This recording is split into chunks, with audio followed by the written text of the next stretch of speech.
তিন তকবীর।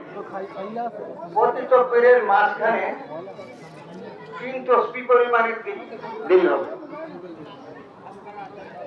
বুঝছেন তো? প্রথম তাকবীর আল্লাহু আকবার, হাতটা বাঁধবেন, ছানা পড়বেন, ছানার পর আল্লাহু আকবার, হাত ছেড়ে দিবেন একবারে। দ্বিতীয় তাকবীরের পরে হাতটা বাঁধবেন, আল্লাহু আকবারে হাত বাঁধবেন। পরে ইমাম সাহেব সূরা ফাতিহা যে কোনো একটা সূরা পড়ার পর রুকু সিজদা।